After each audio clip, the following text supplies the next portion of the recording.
안녕하세요. 스튜디오 엄나잇입니다. 오늘은 절판 도서 이디시콥을 가지고 왔습니다. 랍비 닐턴 본더가 주였고요. 김우종 씨가 옮긴 정신세계사에서 나온 책입니다. 할 일이 너무 많을 때는 잠을 자라. 위기의 상황에서 당신을 구해줄 현명한 오답 이디시콥. 네, 이디시콥이라는 말은 유태인의 재치라는 뜻입니다. 이 책에서는 우리가 만나는 현실은 양파처럼 네 겹의 차원으로 구성되어져 있고 이 네 가지 차원을 자유로이 오가는 사람이 그 어떤 문제도 해결할 수 있는 지혜자라고 이야기하고 있습니다.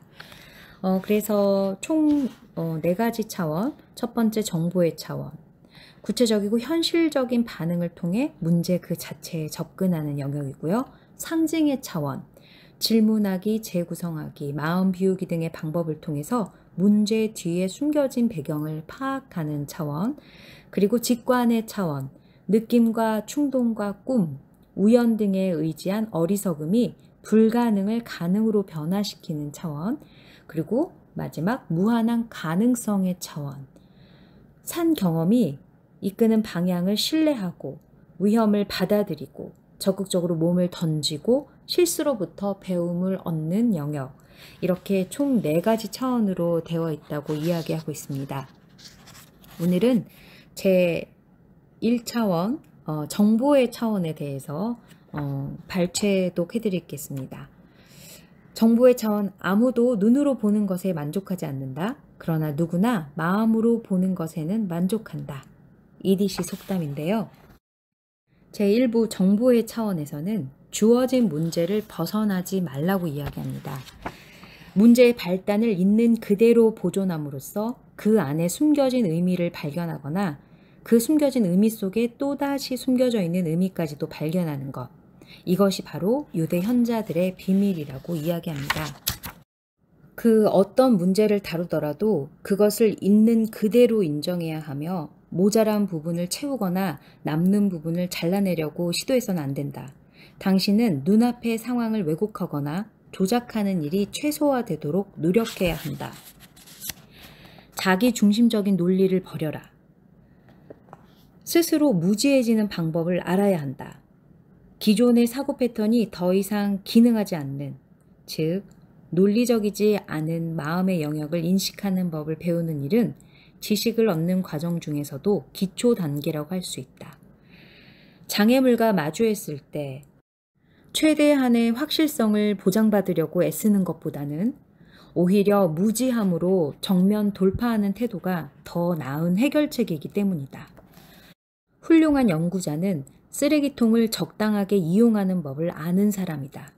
소모적인 지식에 매달려 시간을 낭비하기보다는 자신의 무지함에 집중해야 할 때를 아는 사람이다. 한 교사가 물었다. 11개의 사과를 12명의 학생에게 나눠주려면 어떻게 해야 할까요? 논리를 초월한 답변은 아마도 이럴 것이다. 간단해요. 사과를 갈아서 소스로 만들면 되죠. 자신의 논리적인 사고 패턴을 의심하는 것은 최상의 삶을 살도록 도와주는 가치 있는 작업이다. 직역주의자들은 바로 이런 분야에서 중요한 역할을 담당했다. 직역주의자들은 주어진 문제나 상황에서 언급된 요소들을 강조함으로써 반대로 언급되지 않은 부분을 밝혀내고 그에 대한 우리의 무지를 확인시켜준다. 그러나 문제의 상징적이고 은유적이고 비유적인 측면에 집착하는 사람들은 오히려 자신이 모든 의미를 다 해석해낸 양 행동한다. 그러나 그들의 논리는 그 문제나 상황의 모순, 자가당착, 과장, 축소 등을 덧붙인 수준에 머물러 있는 경우가 대부분이다. 문제나 상황 속에 잠재된 모든 가능성의 방향에 대해 열린 태도를 유지하는 방법을 알라. 미처 알지 못하는 현실을 함께 고려할 수 있는 직역주의자가 되라. 자신의 무지함을 아는 것만으로 상대방의 진위를 파악하지 못할 수도 있지만 적어도 의사소통에 더 큰 장벽이 세워지는 일만은 막을 수 있을 것이다. 현실을 그릇되게 해석하고 있는 자신을 발견하고 그 실수에 대처하라. 그러면서 예를 하나 들고 있는데요. 너무나 운 좋은 나날을 보내고 있던 사피로는 생애 처음으로 배를 타고 프랑스로 여행을 떠나기로 결심했습니다. 그 첫날 사피로는 잘 차려입은 어떤 프랑스 남자와 함께 저녁 식사를 하게 됐습니다. 사피로가 다가오자 그 남자는 자리에서 일어나서 인사를 건네면서 이렇게 얘기했습니다. 보나페티, 불어로 많이 드세요란 뜻이죠.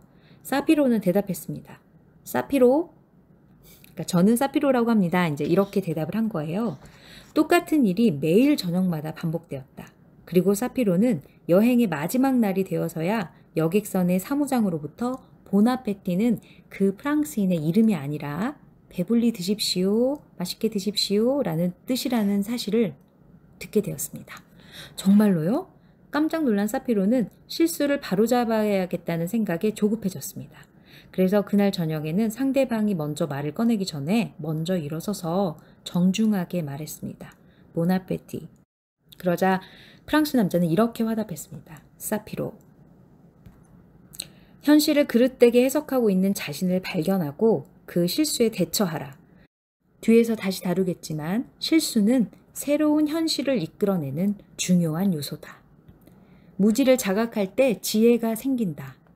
무지를 자각하는 일은 모든 탐구의 토대다. 1944년도에 노벨 물리학상을 받은 이시도르 라비는 인터뷰에서 자신의 모든 성공을 어머니 덕으로 돌렸다. 학교가 끝나서 집에 가면 다른 어머니들은 한결같이 오늘 학교에서 무얼 배웠냐고 물었습니다. 하지만 제 어머니는 그 대신에 오늘은 학교에서 무얼 질문했는지를 궁금해하셨어요.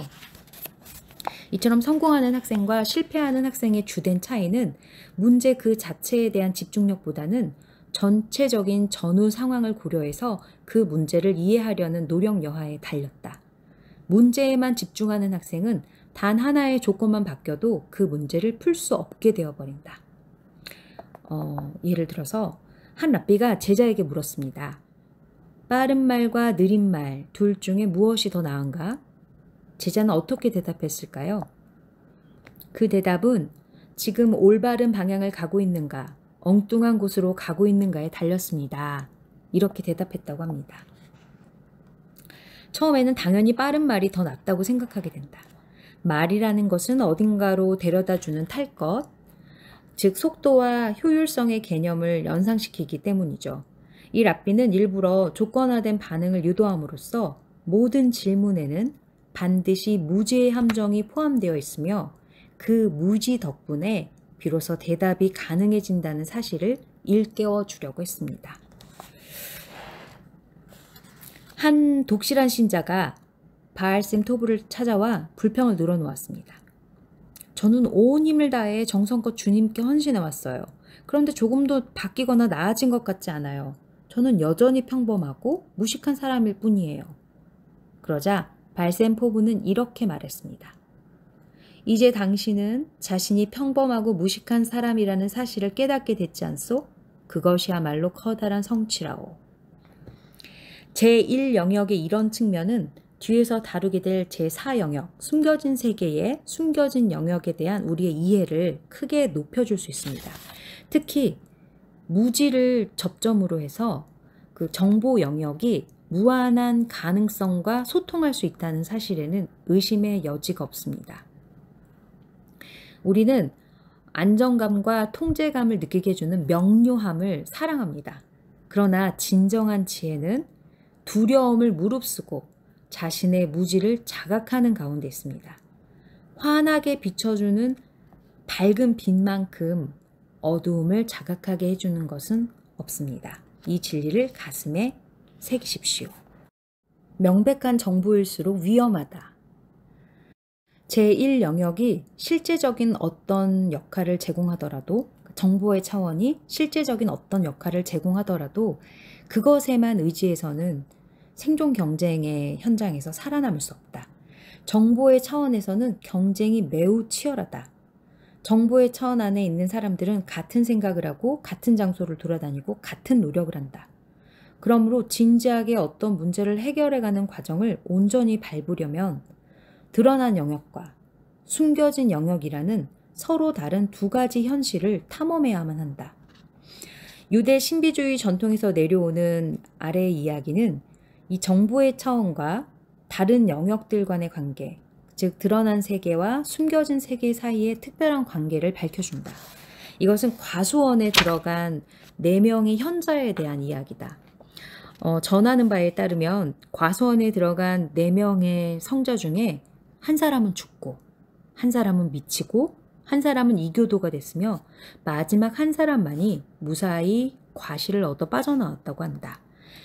여기서 과수원을 사고 활동의 상징으로 바라봄으로써 흥미로운 분석을 이끌어낼 수 있다. 무사히 빠져나온 현자는 드러난 세계의 숨겨진 영역, 그러니까 상징의 차원, 그리고 숨겨진 세계에 드러난 영역, 직관의 차원, 그리고 숨겨진 세계의 숨겨진 영역, 무한한 가능성의 차원, 그리고 첫 번째 영역인 정보의 차원, 이 모두를 여행할 수 있는 사람으로서 아무런 제한 없이 드러난 세계의 드러난 영역, 이 정보의 차원에서 활동할 수 있는 사람을 이야기합니다. 이런 사람은 이 울창한 과수원에서 온갖 과실을 거두어서 그것이 적절히 사용될 수 있는 영역으로 가지고 올 수 있습니다.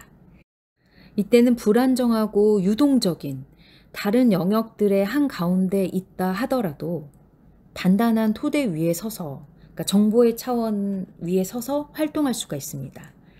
그런데 죽음을 맞이한 현자의 여행은 완벽한 단절을 나타냅니다.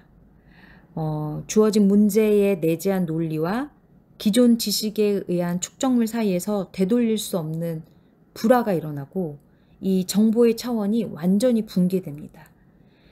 그래서 구체적이고 논리적인 어떤 방식으로도 해답과 교류를 할 수가 없고 상황을 처음으로 되돌리는 일도 불가능합니다. 그래서 이 여행에서 아무것도 얻을 수가 없습니다. 또 현자를 미치게 한 여행은 그 상징과 비유에 과도하게 집착하는 성향을 의미합니다. 그러니까 본래의 질문을 간직한 채로 가수원에 도달해서 해답을 얻었다 하더라도 그 해답이 이 현실에서 적용되지 않는다면 그것은 도저히 극복할 수 없는 장애물을 간직한 채 그 숨겨진 영역, 상징의 차원에 그대로 쌓일 뿐입니다. 그리고 마지막으로 이교도가 되어버린 사람은 암시와 환유에 도취해버린 희생자들을 의미합니다. 그들은 숨겨진 세계에 드러난 영역, 직관의 차원의 그 치명적인 유혹에 자신을 방치했습니다. 그래서 현실에 기반을 두지 못한 다른 질문에 해당하는 답을 찾습니다. 이렇듯이 가수원 안에서 상호 교류하는 영역들은 모두 위험성을 안고 있습니다. 그 중에 어떤 영역도 다른 영역보다 우선할 수가 없고 혼자의 힘만으로는 어떤 과실도 수확할 수 없기 때문에 특히 안전한 듯 보이는 정보의 차원, 이 영역도 다른 영역들과 비슷한 위험을 제공한다는 사실을 잊어서는 안 됩니다. 그래서 당신이 명백함, 이 정보의 차원이라는 감옥에 갇혀 있다면 다른 병리들, 죽음이나 광기나 이론 등을 겪게 될까봐 두려워 모든 가능성을 미리 차단해 버릴 것입니다. 그러나 현실을 충만하게 이해하지 못하는 사람이 비추는 불빛은 주변을 밝히는 대신에 오히려 더 어둡게 합니다. 이런 경우 참 주변에 많이 있죠. 그래서 생각의 과수원을 방문했을 때, 즉 해답을 찾는 진지한 여행을 하고 있을 때는 우리가 지금 상호작용하는 과정 속에 있다는 사실을 숙지하는 것이 중요합니다. 그 답은 과수원에서도 숨겨지거나 드러난 영역들에서도 찾아질 수 없으며 중요합니다. 단지 서로를 연결하는 여행길에서만, 그 과정에서만 발견될 수 있다. 모든 차원을 자유롭게 드나드는 것이야말로 과수원으로서의 성공적인 여행이며 과실을 얻는 단 하나의 방법이다. 그러면 가장 적절한 순간에 가장 알맞은 해답이 주어질 것이다. 네, 이렇게 정보의 차원을 발췌해서 또 제가 요약을 해서 읽어드렸습니다. 오늘은 여기까지 읽을게요. 조금 어려운 듯 느껴지시죠? 그런데 여러 번 반복해서 읽다 보면 또 스튜디오 업라인에서 여러 번 반복해서 들으시다 보면 쉽게 이해가 되실 겁니다. 불가능해 보이는 상황에 대처하는 창조적인 사고의 기초 원리를 이디시콥을 통해서 많이 배우시기를 바랍니다. 다음 시간에 또 찾아뵐게요. 함께 해주셔서 감사합니다. 스튜디오 엄나이셨습니다.